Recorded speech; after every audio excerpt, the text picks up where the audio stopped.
Hello students and welcome back to education eternity. ये है आपका एसिड बेसिस एंड सॉल्ट और एसिड बेसिस एंड सॉल्ट का ये है सेकेंड पार्ट।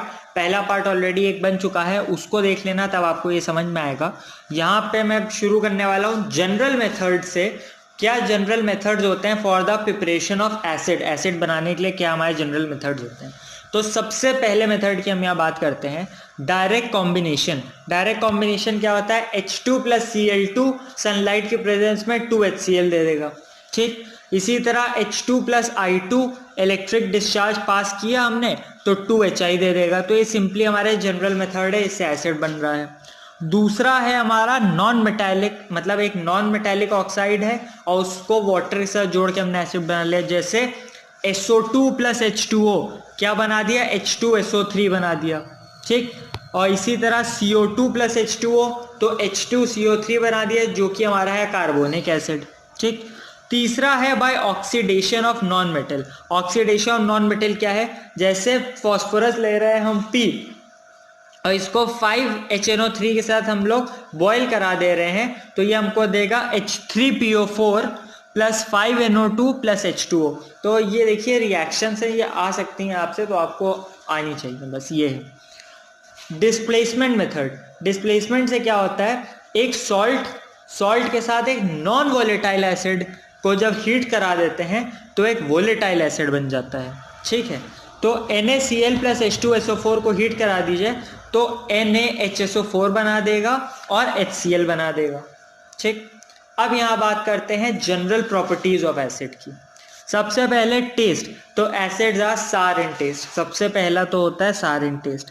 दूसरा एक्शन ऑन स्किन, स्किन पे क्या एक्शन होता है, तो acids are corrosive, corrosive to skin होता है। मैंने आपको पहले भी कहा था कोरोसिव होने का मतलब क्या है कि गलती से बहुत ज़्यादा कहीं ऐसे एसिड लग गया, छू गया तो आपकी स्किन जल सकती है, ब्लैक हो सकती है, मतलब स्किन का कुछ रिएक्शन वगैरह हो सकता है आपको। ठीक, इलेक्ट्रिक करंट का, तो acids are generally good conductor of electricity, मतलब इलेक्ट्रिसिटी पास करने पे उनके एक्वस सॉल्यूशन में वो अच्छा खासा डिकम्पोज हो जाते हैं, मतलब मान चलिए acids are good conductor of heat and electricity. ठीक है, इंडिकेटर्स, इफेक्ट ऑन इंडिकेटर्स, तो सबसे पहले इंडिकेटर्स क्या होते हैं आप ये जान लीजिए।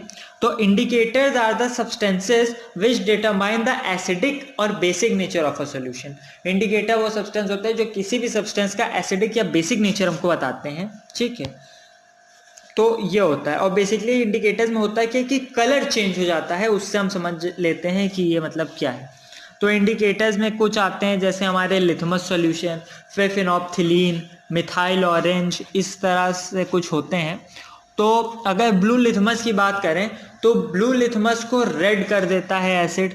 ठीक, और फिनोप्थिलीन की बात करें तो फिनोप्थिलीन कलरलेस ही रहता है। और मिथाइल ऑरेंज की बात कर लो तो मिथाइल ऑरेंज को ऑरेंज से पिंक कर देता है। तो ये कुछ इंडिकेटर्स हो गए। अब बेस के साथ, अगर एक एसिड बेस के साथ रिएक्ट करेगा तो वो न्यूट्रलाइजेशन रिएक्शन होता है। न्यूट्रलाइजेशन रिएक्शन क्या होता है कि when an acid reacts with a base, और ये हमको क्या देता है, सॉल्ट और वाटर, तो इसी को हम लोग न्यूट्रलाइजेशन रिएक्शन कहते हैं। जैसे NaOH, उसको HCl से रिएक्ट करा दीजिए तो NaCl देगा और H2O देगा। ठीक, अच्छा, इसके बाद अब हम लोग बात करने वाले हैं बेस की। एसिड खत्म हो गए, अब हम लोग बेस पे आ गए। बेस क्या है, base are the compounds which react with acid to give salt and water only. ये तो बेस की एक डेफिनेशन हो गई। ठीक, अच्छा, बेस की ऐसे बात करें तो base is a substance which can accept a proton. Proton क्या हुआ, H प्लस, ठीक है, टू फॉर्म अ सॉल्ट, एक H प्लस को एक्सेप्ट करेगा सॉल्ट बनाने के लिए। अब इसको मैं थोड़ा अच्छे से समझाता हूँ। NH3 है जो कि एक बेस है, उसमें H plus that is hydrogen का एक आयन जोड़ दीजिए तो NH4 बना देगा। NH4 प्लस है, लेकिन ये क्या है, ये आयन तो भले ही बना लेकिन ये एक तरीके की सॉल्ट है। ठीक, तो यहां से हो गया। अच्छा, बेस के साथ ही एक और चीज आती है अल्कली।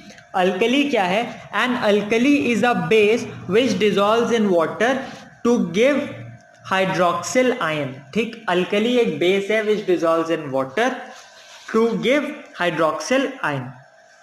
अब यहाँ पे अल्कली मैंने आपको बता दिया, तो यहाँ पे एक बहुत इंपॉर्टेंट चीज है नोट करने के लिए।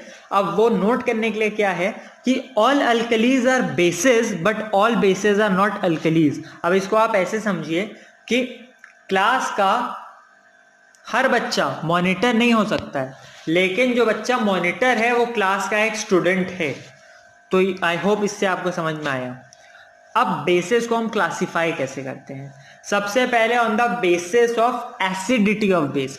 Basis of acidity of base क्या होता है, अब मैं समझाता हूं आपको। एसिडिटी ऑफ अ बेस होता है is the number of hydroxyl ions, ठीक है, नंबर ऑफ हाइड्रोक्सिल आयंस जो कि उसका एक मॉलिक्यूल बेस का हमको देता है उसके एक्वस सॉल्यूशन में, उसी को हम उसका क्या कहते हैं, एसिडिटी ऑफ अ बेस। ठीक, अब इसी के बेसिस पे सबसे पहले आता है mono acidic base.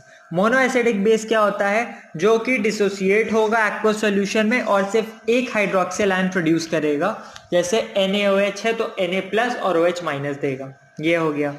Die acidic base क्या होगा, जो कि दो हाइड्रोक्सिल आयन प्रोड्यूस करेगा पर मॉलिक्यूल डिसोसिएट होने पे। जैसे CaOH होल ट्वाइस है तो Ca+2 और +2 OH-। ठीक, ट्राई एसिडिक वाला क्या करेगा, वो 3 देगा, मतलब 3 हाइड्रोक्सिल आयन आपको देगा पर मॉलिक्यूल, ठीक है, जब उसको हम एक्वस सॉल्यूशन में पास कराएंगे। जैसे AlOH होल थ्राइस। ठीक, ये हो गया। अब on the basis of strength के हिसाब से दो तरीके के बेस होते हैं, एक स्ट्रॉन्ग बेस, एक वीक बेस। स्ट्रॉन्ग बेस क्या होते हैं, जो ऑलमोस्ट कंप्लीटली डिसोसिएट हो जाए अपने एक्वस सॉल्यूशन में, ठीक है, और high concentration of hydroxyl ions दें, वो हमारे स्ट्रॉन्ग बेस हैं। वीक बेस क्या है, जो कि डिसोसिएट होंगे एक स्मॉल एक्सटेंट तक, ठीक है, और इसका मतलब इसमें हाइड्रोक्सिल आयंस का कंसेंट्रेशन भी थोड़ा कम होगा। ये हो गया। अब बात करते हैं हम लोग on the basis of concentration. अब बेस दो तरीके के होते हैं, एक कंसेंट्रेटेड बेस और एक डाइल्यूट बेस। कंसेंट्रेटेड बेस क्या होगा, जिसमें रिलेटिवली हाई परसेंटेज होगा बेस का in comparison to the aqueous solution. ठीक, और डाइल्यूट क्या होगा, जिसमें रिलेटिवली लो परसेंटेज होगा बेस का in comparison to the aqueous solution. अब देखिए, इसको मैं एकदम सिंपल भाषा में आपको समझा रहा हूं, उसका रीजन ही यही है कि अगर आपको समझ में आ गया तो आप खुद ब खुद कीवर्ड्स के साथ लिख सकते हो, कोई गड़बड़ी करेंगे नहीं आप। ठीक, अच्छा, एक चीज और समझ लीजिए, लॉरी ब्रॉन्स्टेड ने कॉन्सेप्ट दिया था एक एसिड और बेस का, वो आप सुन लीजिए।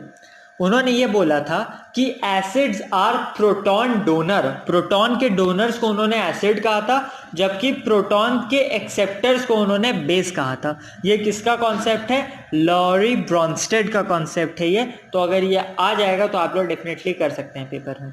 तो बस ये वीडियो भी यहीं तक है। वीडियो पसंद है तो प्लीज लाइक कर देना, चैनल को सब्सक्राइब कर लो, नोटिफिकेशन बेल को दबा दो ताकि आने वाली वीडियोस का आपको पता चलता रहे। और बाकी प्लेलिस्ट बनी आप उससे देख सकते हैं। ये वीडियो यहीं तक की थी। Thank you so much for watching this video.